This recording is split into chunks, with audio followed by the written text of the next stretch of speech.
warahmatullahi wabarakatuh. Alhamdulillahirabbil alamin wa bihi nasta'in ala umuri dunya wa ala alihi washabbihi ajmain. Anak-anak kelas 7A semuanya, alhamdulillah pada pertemuan kali ini kita kembali akan belajar tentang sejarah kebudayaan Islam bersama Ustaz Fathur mengenai materinya yaitu strategi Nabi Muhammad SAW. Setelah kemarin kita membahas mengenai dakwah secara terbuka, kemudian dakwah secara tertutup, kemudian atau sembunyi-sembunyi, kemudian masuk ke dakwah secara terbuka. Nah, dalam dakwah itulah banyak tantangan, banyak cacian, banyak tekanan dari kafir Quraisy. Kemudian bagaimana strategi Nabi Muhammad SAW dalam menangani hal tersebut. Oleh karena itu persiapkan buku paketnya dan buku tulisnya. Kemudian dicatat poin-poin penting. Apabila ada hal-hal yang belum paham maka dicatat kemudian ditanyakan di Google Classroom. Kemudian kita masuk ke dalam strategi dakwah Nabi Muhammad SAW. Nah, untuk mengatasi berbagai persoalan dalam misi dakwah yang dilakukan Nabi Muhammad SAW, nah beliau melakukan berbagai langkah strategis guna untuk mencapai target dakwah yang ingin dicapainya. Nah, di antara langkah-langkah strategis yang dilakukan Nabi Muhammad SAW ketika itu adalah melalui hijrah. Nah, langkah ini penting dilakukan selain untuk menghindari berbagai gangguan, ancaman, siksaan yang menimpa umat Islam ketika itu, juga untuk menarik simpati dan dukungan dari kalangan masyarakat non-Arab dan non-Muslim, terutama hijrah ke Ethiopia atau hijrah ke Habasyah. Nah, hijrah ini karena begitu kuatnya, kenapa sih yang mengawali akhirnya Nabi Muhammad SAW memutuskan untuk hijrah? Salah satunya karena kuatnya tekanan, teror dan siksaan yang dialami pada Nabi Muhammad SAW dan umat Islam. Maka Nabi Muhammad SAW akhirnya memutuskan untuk berhijrah, umatnya untuk berhijrah ke Habasyah. Nah, kenapa kok ke Habasyah tidak ke Yaman? Nah, nanti kita akan bahas. Nah, jadi pembahasan kali ini yaitu hijrah ke Habasyah. Yang pertama, hijrah ke Habasyah ini terjadi dua kali, hijrah ke Habasyah pertama, kemudian hijrah Habasyah kedua. Nah, setelah hijrah ke Habasyah atau Ethiopia, kemudian umat Islam pun disarankan lagi oleh Nabi Muhammad untuk hijrah ke Taif. Nah, kemudian kita masuk ke dalam pembahasan hijrah ke Habasyah yang pertama, ya. Nah, jadi ketika itu penyiksaan dan penganiayaan kafir Quraisy yang di luar batas kemanusiaan terhadap orang-orang Muslim membuat hati Nabi Muhammad SAW itu tidak tahan melihat penderitaan ini. Nah, akhirnya Nabi Muhammad SAW menyarankan kepada para sahabatnya untuk hijrah guna menghindari siksaan dan ancaman terhadap kafir Quraisy yang dilakukan oleh orang-orang kafir Quraisy. Nah, kenapa Nabi Muhammad SAW menyuruh untuk hijrah ke Habasyah, tidak hijrah ke Yaman atau sebagainya? Karena di Habasyah itu merupakan suatu wilayah kerajaan yang dipimpin oleh seorang raja yang bijaksana bernama Negus. Ia tidak berafiliasi politik kemanapun. Beda halnya dengan Yaman. Yaman berada di bawah kekuasaan Persia, sehingga tidak mungkin Nabi Muhammad SAW itu memerintahkan para sahabatnya untuk berhijrah ke Yaman.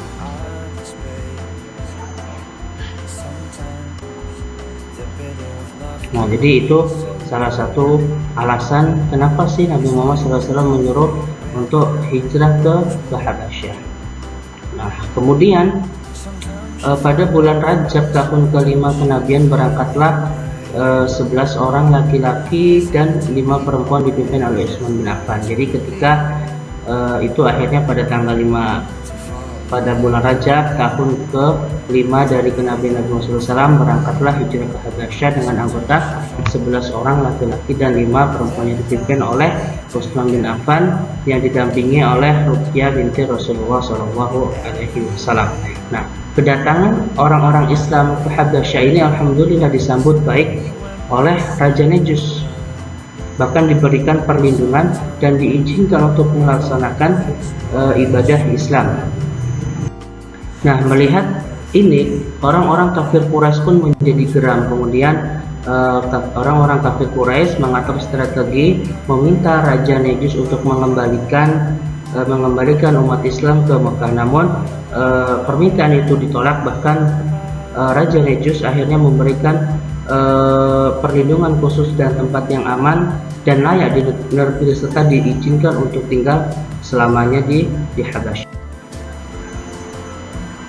Nah, kemudian ketika para umat Islam, para sahabatnya berada di Habasyah, kemudian Rasulullah tetap tinggal di Mekah mensyiarkan agama Islam walaupun mendapatkan ancaman dan gangguan yang luar biasa dari kafir Quraisy. Namun hal itu tidak sia-sia. Nabi Muhammad SAW dapat mempengaruhi beberapa tokoh Quraisy, misalnya Hamzah bin Abdul Muthalib yang masuk Islam pada tahun 615 Masehi yang bertepatan di tahun ke-6 Hijriah. Nah, masuknya Hamzah bin Abdul Muthalib ini adalah awal dari suatu peristiwa penganiayaan yang dilakukan oleh Abu Jahal kepada Nabi Muhammad, ya. Abu Jahal memukul kepala Nabi Muhammad sampai berdarah. Nah, namun Rasulullah tidak melawan dan hal itu disaksikan oleh budaknya Abu Jahal, yaitu Abdullah bin Jud'an. Nah, kemudian Abdullah bin Jud'an ini mengadu kepada Hamzah, kemudian Hamzah pun akhirnya memukul Abu Jahal dengan panahnya. Nah, kemudian akhirnya Abu Jahal pun tidak berani lagi untuk mengusuk Nabi Muhammad SAW di depan. Nah, ternyata ketika itu bukan hanya Hamzah saja yang masuk ke dalam Islam, tetapi Umar bin Khattab juga masuk ke dalam Islam. Nah, awal mula Umar bin Khattab masuk ke dalam Islam adalah ia ingin membunuh Nabi Muhammad SAW yang berada di rumah Arqam bin Arkam. Namun ketika di dalam perjalanan ia bertemu dengan Nu'aim bin Abdullah yang mengatakan bahwasanya bagaimana engkau akan membunuh Muhammad sedangkan adik iparmu telah menjadi pengikut yang setia. Akhirnya Umar bin Khattab pun menemui adiknya yaitu Fatimah dan Sa'id ibnu Zaid. Singkat cerita, ketika itu Fatimah dan suaminya sedang membaca Al-Quran di lembaran-lembaran kurma. Kemudian datanglah Umar bin Khattab, kemudian tidak sempat untuk menyembunyikan itu, akhirnya dibinta oleh Umar bin Khattab. Namun pada akhirnya ketika dibaca oleh Umar bin Khattab surah Thaha meluluhkan hatinya, sehingga Umar bin Khattab pun akhirnya masuk ke dalam Islam, yang terkenal bahwasanya surat At-Taha yang menjadi penyebab masuknya Umar bin Khattab ke dalam Islam. Nah, Islamnya Hamzah bin Abdul Muthalib dan Umar bin Khattab adalah berkat usaha Nabi Muhammad SAW yang tidak kenal lelah dan tidak takut karena ancaman dalam berdakwah. Bahkan Rasulullah SAW selalu berdoa, "Ya Allah, muliakanlah Islam ini dengan orang yang paling engkau cintai dari kedua orang ini, Abu Jahal atau Umar bin Khattab." Nah, selain itu keislaman mereka berdua juga memperkuat posisi umat Islam yang mendapatkan ancaman dari orang-orang kafir Quraisy yang saat itu sedang berada di Habasyah. Nah, karena sejak saat itulah kekuatan Islam terus bertambah dengan berbagai kemenangan.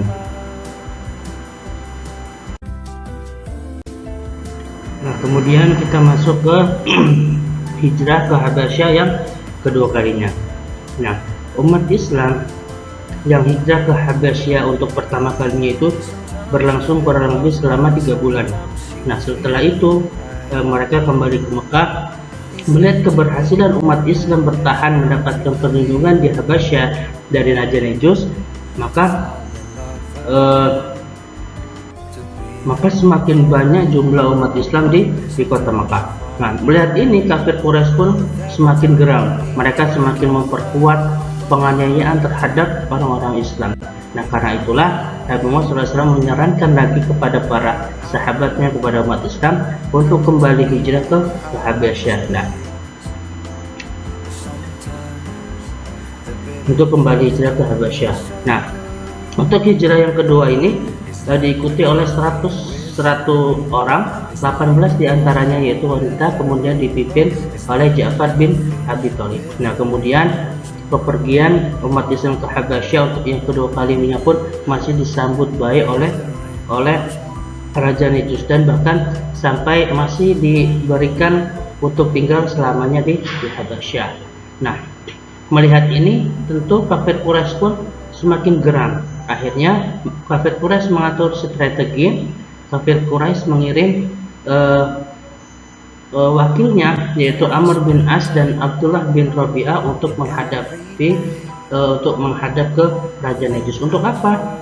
Tentu untuk meminta mengembalikan umat Islam kembali ke Mekah. Namun Raja Najus tetap menolak, ya kan? Raja Najus tetap menolak. Namun sangat bersikukuh orang-orang kafir Quraisy, Amr bin As dan Abdullah bin Rabi'ah ini untuk membujuk kafir Quraisy. Akhirnya Raja Najus pun mengumpulkan umat Islam untuk dimintai penjelasan. Kemudian akhirnya ketua rombongan yaitu Ja'far bin Abi Thalib pun menjelaskan mengenai ajaran Islam kepada Raja Najus. Nah, ketika Raja Najus meminta Ja'far untuk membacakan sedikit saja ajaran dari Rasulullah SAW, kemudian mengenai Maryam, kemudian Abdullah bin Ja'far pun akhirnya membacakan awal surah Maryam. Nah, setelah mendengar ini, Raja Najus pun dan para pendeta lainnya terkagum dan mencucurkan air mata hingga membasahi jenggotnya. Kemudian Raja Najus berkata kepada utusan Quraisy bahwa ajaran yang disampaikan ini adalah ajaran yang dibawa oleh Nabi Isa alaihissalam, bersumber dari satu lentera. Karena itulah kalian berdua pulanglah, karena aku tidak akan pernah menyerahkan mereka kepada kalian. Nah, dengan demikian usaha utusan Quraisy gagal menjalankan politik diplomasi untuk mengembalikan umat Islam ke Mekah. Nah, kegagalan inilah yang menambah kesal masyarakat Quraisy yang ada di Mekah, sehingga dilampiaskan kekesalan tersebut kepada umat Islam yang masih berada di kota Mekah. Alhamdulillah, sampai di akhir pembahasan. Nah, untuk kesempatan kali ini kita cukup membahas sampai umat Islam hijrah ke Habasyah saja. Nah, untuk minggu depan kita lanjutkan pembahasan tentang hijrah ke Taif. Nah, untuk tugasnya sebutkan alasan Umar bin Khattab masuk ke dalam Islam. Penyebabnya itu apa? Ya, dituliskan dari mulai awal Umar bin Khattab masuk Islam.